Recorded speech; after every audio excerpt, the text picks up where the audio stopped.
বিএনপির শীর্ষ নেতৃত্বের সাথে প্রফেসর ইউনূসের সরকারের দূরত্ব কমছে, কিন্তু বিএনপির মধ্যে যারা ইন্ডিয়াপন্থী আছে তারা তাদের পজিশন গেইন করার চেষ্টা করবে। আবারও ভারত চেষ্টা করবে একটা ম্যানুভারিং করার জন্য। আমরা জানি না ওয়াকার সাহেব কি চাল চালবে, ওনারা ইন্ডিয়া কি পানি পড়া দেবে আমরা জানি না। দেশবাসীকে সতর্ক থাকার আহ্বান জানাই। বাংলাদেশে ভারতীয় আধিপত্যবাদের সকল শক্তিকে দুর্বল এবং সম্পূর্ণভাবে পরাভূত করতে না পারা পর্যন্ত আমাদের শান্তি নাই। আমরা আর ভারতের দাসত্ব করব না, কথা ক্লিয়ার। তবে গতকালকে কি কি বিষয়ে আলাপ হয়েছে? মূলত 3টা পয়েন্টে আলাপ হয়েছে। কি সেই পয়েন্টগুলা? 1 নাম্বার পয়েন্ট, অন্তর্বর্তীকালীন সরকার গঠনের আগে ডক্টর মোহাম্মদ ইউনূস 8ই আগস্ট দেশে ফিরে ঢাকা আন্তর্জাতিক বিমানবন্দরে বলছিলেন তিনি পুরা জাতিকে ঐক্যবদ্ধ করার কাজ করবেন। এইটা ছিল ফ্যাসিস্টদের বিরুদ্ধে আন্দোলনকারী সকল দল, সকল শক্তি এবং সকল পক্ষকে নিয়ে কাজ করার ঘোষণা। বাংলাদেশে যেন খুনি, জঙ্গি এবং লুটেরাদের সংগঠন আওয়ামী লীগকে আর কখনো কোন অবস্থাতেই বাংলাদেশে সক্রিয় হতে না দেওয়া হয়।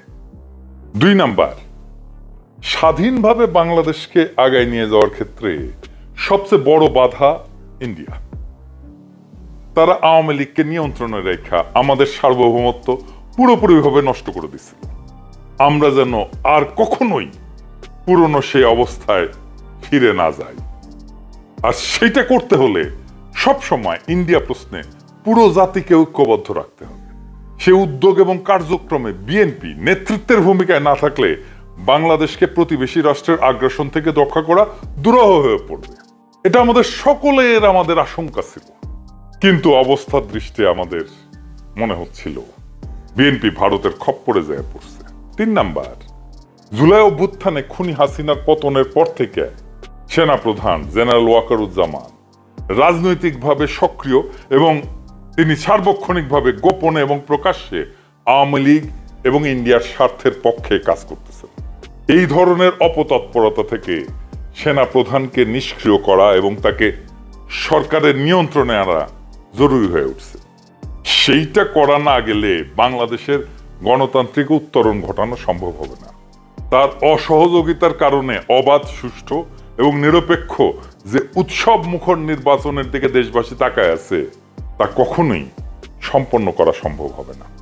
আপনারা যদি যৌথ বিবৃতি খেয়াল করেন তাহলে দেখবেন ফেব্রুয়ারিতে নির্বাচন হতে পারে যদি সংস্কার আর বিচারের পর্যাপ্ত অগ্রগতি অর্জন করা সম্ভব হয়।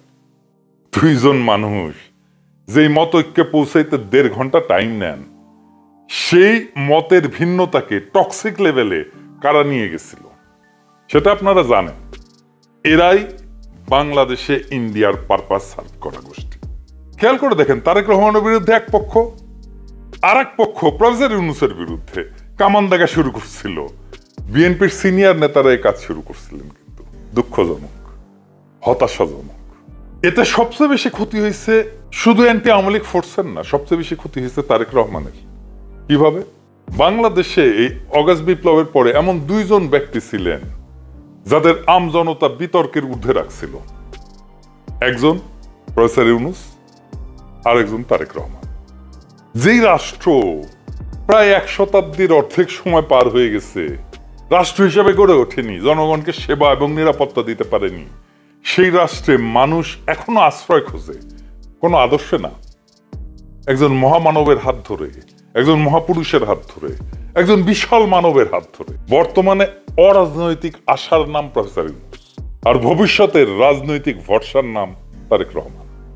5ই আগস্টের পরে লোকজন বিশ্বাস করত যে ইউনূস সাহেব আছেন বলে দেশটা এখনো বাইচে আছে, আর তারেক রহমান আছে বলে আগামীতে একটা কিছু ভালো হবে। এই বিশ্বাসে মানুষ টিকে ছিল। এই বিশ্বাসের মূল্য অনেক, এটা ধ্বংস করে দিচ্ছে কিছু মানুষ, কিছু শক্তি। কারা কারা আশা আর ভরসার মধ্যে যুদ্ধ লাগাই দিছিল আর 2 জনের ইমেজ ড্যামেজ করছে। প্রফেসর ইউনূসের শেষ সময়, উনি আর কর্মক্ষম থাকবেন কতদিন? উনি অনেকদিন আমাদের মধ্যে থাকেন আমরা চাই, কিন্তু বাস্তবতা তো সেটা না। ওনার অনেক বয়স হয়েছে, প্রফেসর ইউনূসকে নিয়ে কি যাচ্ছাতাই কথা বলছে বিএনপির নেতারা, শীর্ষ নেতারা। তাহলে ক্ষতিটা হইছে কার? তারেক রহমানের সবচেয়ে বেশি। কারণ তিনি অপেক্ষাকৃত তরুণ এবং তিনি আরো অনেক দিন আমাদের নেতৃত্ব দেবেন। যে সমাজে রাষ্ট্র ব্যর্থ, সেখানে মানুষ এই মহামানব মহাপুরুষদের খোঁজে। কিন্তু যদি সেই মহামানবরাই ব্যর্থ হয়, তাহলে একদিন সেই বিশ্বাসটাও শেষ হয়ে যায়। তখন সমাজ শুধু রাষ্ট্রহীন না, আশা ভরসাহীন হয়ে পড়ে। এই প্ল্যানটা কার? এইটাই ইন্ডিয়ান প্ল্যান, এবং তারা প্রায় সফল হয়ে গেছিল। আল্লাহ বাঁচাইছে, খালেদা জিয়া ইন্টারভেন করছেন। দেখেন, আপনারা হয়তো অনুমান করেন যে বা জানেন যে তারেক রহমানের সাথে আমার ঘনিষ্ঠ যোগাযোগ ছিল, কথা সত্য। আমার সাথে উনার লাস্ট মিটিং হয়েছে সম্ভবত অক্টোবরে। সেদিন আমি উনাকে বুঝাইতে ব্যর্থ হয়েছি যে এই যে জায়গাটায় আসতেছে প্রফেসর ইউনূস আর আপনারে সামনাসামনি মুখোমুখি দাঁড় করায় দেওয়ার, ওইখানে যাইতেছে বাংলাদেশ, এবং সেটা বাংলাদেশের জন্য খুব ড্যামেজিং হবে। বিএনপির জন্য তো হবেই। উনি আমার কথা না রাইখা ভুট্টো সাহেবের কথা রাখছিলেন। আমার খারাপ লাগছিল, এই জন্য না যে উনি আমার কথা রাখেন নাই। আমার খারাপ লাগছিল যে বাংলাদেশের পলিটিক্যাল ভরসাকে আমি প্রোটেক্ট করতে পারলাম না। আমি চেষ্টা করছিলাম। ওনার সাথে তো রাজনৈতিক সম্পর্কের বাইরেও আমি ওনাকে পছন্দ করি। আমি ম্যাডামকে অসম্ভব রেসপেক্ট করি। আফটার অল জিয়া পরিবারের প্রতি তো আমাদের সমস্ত জাতির একটা কৃতজ্ঞতা আছে। আমার মনে আছে তারেক রহমান আমাকে বলছিলেন যে দাদা, আপনার একটা রাজনীতি আছে, আমি জানি, আই রেসপেক্ট ইট, এন্ড আমাদেরও একটা আছে, আপনি আপনার রাজনীতিটা করেন, আমাদেরকে আমাদেরটা করতে দেন। আমি থমকে গেছিলাম ওই কথাটা শুনে, কিন্তু আমি ওই সময় থেকে বাংলাদেশের রাজনৈতিক ভরসার কাছ থেকে এই কথা শুনে আমি অরাজনৈতিক আশাকে আঁকড়ায় ধরছিলাম। আপনারা জানেন আমি প্রফেসর ইউনূসের সরকারের শ্যাডো ক্যাবিনেট বানাইছিলাম। সেই শ্যাডো ক্যাবিনেটে যারা আসছিলেন তাদের অনেকেই পরে ক্যাবিনেটেই ঢুকে গেছেন। আমি তীব্র সমালোচনা করতাম প্রফেসর ইউনূসের সরকারের, কারণ আমি মনে করছিলাম যে এটার দরকার আছে। তখন আমি আমার রোল বদলাইলাম। অনেকে বলে কি মন্ত্র দিয়ে গেছে আমারে, আমি কেন সমালোচনা থেকে প্রফেসর ইউনূসের পাশে এসে দাঁড়ালাম। এটাই কারণ ভরসাহীন হইয়া আশারে আঁকড়ায় ধরা ছাড়া তো উপায় নাই। যারা আমাকে ঘনিষ্ঠভাবে ফলো করেন তারা জানেন, খেয়াল করছেন, গতকালের এই যে টার্নিং পয়েন্ট বলতেছে বিএনপি, এই পয়েন্ট নির্মাণে আমি নিরন্তর কাজ করে গেছি। আমি সামান্য হইলেও আমার শক্তি দিয়া কাজ করে গেছি। আমি ইতিহাসের সেই দায়িত্ব পালন করছি। এখন তারেক রহমানের উচিত যারা এই জায়গায় ওনারে ঠেলে দিছিল তাদের থেকে দূরে থাকবেন। আমার কাছে আসার দরকার নাই। আমি সবসময় আপনাদের শুভ কামনা করব। দলে ওদের স্পেস দেবেন না, দলে ক্ষতি করবে তারা। দেখেন, এই যে এই মিটিং হইল, এই মিটিং এর আন্ডারস্ট্যান্ডিং এর অন্যতম প্রধান কুশীলব ডক্টর খলিল। ওনার বিরুদ্ধে কি স্মেয়ার ক্যাম্পেইনটা চালানো হয়েছে। উনি যেন কাজ ছেড়ে দেশ ছেড়ে চলে যান, এই ব্যবস্থা করছিল কেউ কেউ। কারা কারা করছিল আপনারা জানেন, আমি তাদের নাম করতে চাই না। ডক্টর খলিল যদি না থাকতেন এই কাজটা কে করত? এই কাজটা যেন কেউ করতে না পারে। এই কাজটা যা হতে যাচ্ছে, সেই জন্য ঠিকানি ছিল ইন্ডিয়ার কাছ থেকে অনেকেই ইন্ডিয়ার পেছনে কলকাঠি নাড়ছে, চন্দন নন্দী হুক্কা হুয়া করছে, আর এই দিক থেকে ক্যা হুয়া করছে। চিনে রাখেন তাদের, ওদের ব্যবস্থা করতে হবে। এরা বাংলাদেশের শত্রু, ওরা ইন্ডিয়ার লেসপেন্সার, ওরা ইন্ডিয়ার শক্তি। আমি কখনো বিএনপি করিনি, করব না। বিএনপি ক্ষমতায় গেলে আমি বিএনপির সমালোচনাই করব, অপোনেন্টই থাকবো। কিন্তু আমি বিএনপির শত্রু না, আমি অপোনেন্ট। এইটা মাথায় রেখে, পলিটিক্যাল অপোনেন্ট আর শত্রুর মধ্যে তফাৎ আছে। আওয়ামী লীগ আমার রাজনৈতিক শত্রু, হিন্দুত্ববাদীরা আমার রাজনৈতিক শত্রু, বামেরা আমার পলিটিক্যাল অপোনেন্ট, শত্রু না। বিএনপি আমার পলিটিক্যাল অপোনেন্ট, শত্রু না। এখন জানতে চাইতে পারেন যে জামাত আপনার কি লাগে, বা এনসিপি কি লাগে, বা এবি পার্টি কি লাগে। আমি বলবো এবি পার্টি এলাই, আমার চিন্তার সাথে তাদের চিন্তা মেলে, এক্সচেঞ্জ হয়। এনসিপি বা জামাত সম্ভাব্য এলাই, এখনো এলাই হয়ে ওঠেনি। এখন এলাই বলতে পারতেছি না। এলাই হওয়ার জন্য আন্ডারস্ট্যান্ডিং এর একটা লেভেলে পৌঁছাইতে হয়। যাই হোক, পরিশেষে আমি চাইব তারেক রহমান আর প্রফেসর ইউনূস জাতির আশা এবং ভরসা হয়ে থাকেন। যতদিন না আমরা ইনস্টিটিউটগুলো গড়তে পারি, তারেক রহমান, এবং প্রফেসর ইউনূসের রাজনৈতিক বোঝাপড়া দীর্ঘজীবী হোক, জাতি আশ্বস্ত হোক, জাতির আশা আর ভরসা একসাথে পথ চলুক। লন্ডনে প্রফেসর ইউনূস এবং বিএনপির অ্যাক্টিং চেয়ারপারসন জনাব তারেক রহমানের মধ্যে ঐতিহাসিক বৈঠকের নেপথ্যের নানান রহস্য ফাঁস করলেন পিনাকি ভট্টাচার্য। অনেকটা অবাক করার মতো বিষয়। স্বাভাবিকভাবে ইউনূস তারেক লন্ডন বৈঠককে মানুষ যেভাবে দেখছে, আমরা যেভাবে দেখছি, পলিটিক্যাল অ্যানালিস্টরা যেভাবে দেখছে, পিনাকি ভট্টাচার্যের ব্যাখ্যায় বেরিয়ে এসেছে অনেক গোপন রহস্য। যেমন পিনাকি সরাসরি স্পষ্ট করেননি, কিন্তু তার বক্তব্যের সার কথা, মানে পিনাকির ব্যাখ্যা আমার, যে মানে পিনাকি বোঝাতে চেয়েছেন যে এখানে ভারতের পরাজয় হয়েছে এবং বিএনপি ভারতের বলয় থেকে বের হয়ে এসেছে এবং এই বৈঠক সফল হয়েছে। যদিও আমার টেক ভিন্ন, যে এই বৈঠক সফল হয়নি এবং বিএনপির সাথে যে সমঝোতা, যে এখন আল্লাহর রহমত, আলহামদুলিল্লাহ, আল্লাহ শুকরিয়া, মির্জা ফখরুল যেটা বলছেন, এটা বেশি দিন থাকবে না, কিছুদিন পরে আবার ইউনূসকে গালাগালি শুরু করবে যে তারেক রহমান আসবেন, 1.5 ঘন্টা বৈঠক করবেন আর তারেক রহমান বলবেন যে স্যার নির্বাচনটা রোজার আগে দিয়ে দেন, মায় কইছে। আর ইউনূস বলবে যে ঠিক আছে বাবা, রোজার আগে নির্বাচন। এতটা সিম্পল নয় রাজনীতির হিসাব নিকাশ।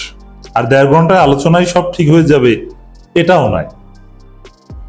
আর প্রফেসর ইউনূস একা সব সিদ্ধান্ত দিবেন, এটাও কিন্তু নয়। আরো অনেক বিষয় আছে। এই জন্যে যতটুকু সমঝোতা হয়েছে সেটা টিকুক বা না টিকুক, এটা নেপথ্যে আরো অনেক কিছু আছে, এতে কোনো সন্দেহ নাই। যেমন এই রোজার আগে নির্বাচনের বিষয়ে যে একটা হালকা ঘোষণা আসবে, এখন আবার 12 তারিখ বলা হচ্ছে ফেব্রুয়ারির। এটা তো আমরা আগেই বলেছিলাম, আপনারা দেখেছেন ভিডিওতে একেবারে শিরোনাম দিয়ে বলেছিলাম নির্বাচন হতে পারে ফেব্রুয়ারিতে। খালেদা জি আগেও বলেছিল এটা হতে পারে, অনেকেই বলেছে যে এটাই হতে পারে, অনেকে লিখেছে। অতএব দর্শক, অনেক মেকানিজম হয়েছে এতদিনে। তারেক রহমানের সাথে ইউনূসের বৈঠকটা এটা একটা ফর্মাল প্রক্রিয়া, কিন্তু সিদ্ধান্ত আগেই হয়েছে যে এই বিষয়ে আমরা একমত পোষণ করব। নেপথ্যে ভূমিকা পালন করছে কাতার, চীন, পাকিস্তান। ভারত মারা খেয়েছে, এটা বোঝাতে চেয়েছেন। আমরা পিনাকির বক্তব্য একটু লাইন বাই লাইন বিশ্লেষণ করব। পিনাকি বেশ কয়েকটা ফেসবুক পোস্ট দিয়েছেন, মনে হচ্ছে তিনি যথেষ্ট উচ্ছ্বাসিত। আর পিনাকির টেক বা তার আন্ডারস্ট্যান্ডিং এটা আমরা গুরুত্বের সাথে নিব, কারণ রাজনৈতিক গতি প্রকৃতি নির্ধারণে কি হচ্ছে এগুলোতে তার অবজারভেশন যথেষ্ট কার্যকর বলে আমরা দেখে আসছি। এজন্য যারা রাজনৈতিক গতি প্রকৃতি বুঝতে চান তারা পিনাকিকে অবজার্ভ করবেন। এবং এটা আপনারা জানেন যে পিনাকি নিজে ভিডিও বানিয়ে বিএনপিকে পরামর্শ দিয়েছিলেন যে ফেব্রুয়ারিতে নির্বাচনের দাবি করাটা বিএনপির জন্য সবচেয়ে সুইটেবল। পিনাকি এখন ক্রেডিট দাবি করছেন যে আমার কথাই হলো। এখন তারেক রহমানের সাথে প্রফেসর ইউনূসের একান্ত বৈঠক প্রায় 1.5 ঘন্টা স্থায়ী হয়েছে। যদিও বৈঠক আরো আধা ঘন্টা করতে পারতেন, কিন্তু লাগেনি, কারণ সমঝোতা বিদেশিদের মধ্যস্থতা আগেই হয়ে গেছে। এই সমঝোতার সাস্টেইনেবল নয়, ডিউরেবল নয়, ট্রানজিয়েন্ট সমঝোতা। ইন্ডিয়ারে আপাতত পরাজিত করা গেছে, এর মানে বিএনপি ভালো হয়ে গেছে, ভারতের কোল থেকে বের হয়ে এসেছে। এটা পিনাকি বোঝাতে চেয়েছেন যে বিএনপি আবারও যে কোনো সময় ভারতের কোলে লাফিয়ে উঠতে পারে। এটা আমি বলেছি যে এই যে সমঝোতা ফেব্রুয়ারি যেগুলো সব খাওয়া কথা, এগুলো কিছুই হবে না। বিএনপি 1 সপ্তাহ পর ইউনূসকে গালাগালি করবে। এখন তো আল্লাহর রহমত, শুকরিয়া, কত ভালো হুজুর মাওলানা ফখরুল ইসলাম আলমগীর বলছেন, কিন্তু এগুলো থাকবে না। বিএনপির শীর্ষ নেতৃত্বের সাথে প্রফেসর ইউনূস সরকারের দূরত্ব কমছে, কিন্তু বিএনপির মধ্যে ইন্ডিয়াপন্থীরা আছে, তারা তাদের পজিশন গেইন করার চেষ্টা করবে।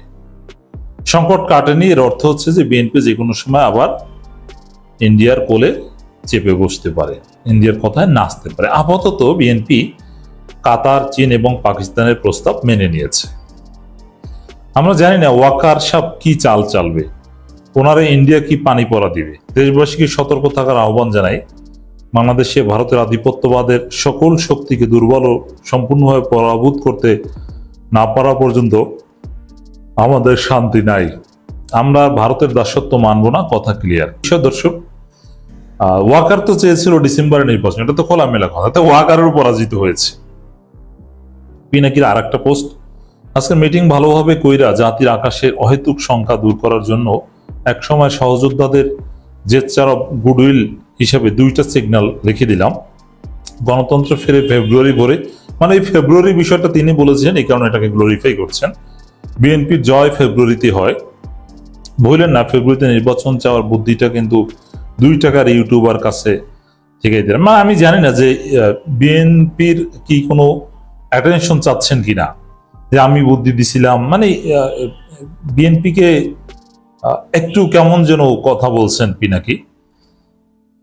এর মধ্যে পিনাকি আরেকটা ফেসবুক পোস্টে আমাদের কচুক্ষেতি সাংবাদিক শ্রদ্ধেয় জুলকারনাইন সায়েরকে দোলাই করেছেন, যে সায়ের তো কত কিছু লিখেছিল, অর্জন শূন্য, এত টাকা প্রায় 3.5 কোটি টাকা খরচ হয়েছে, হোটেল ভাড়া, কি অর্জন হয়েছে, কি দরকার।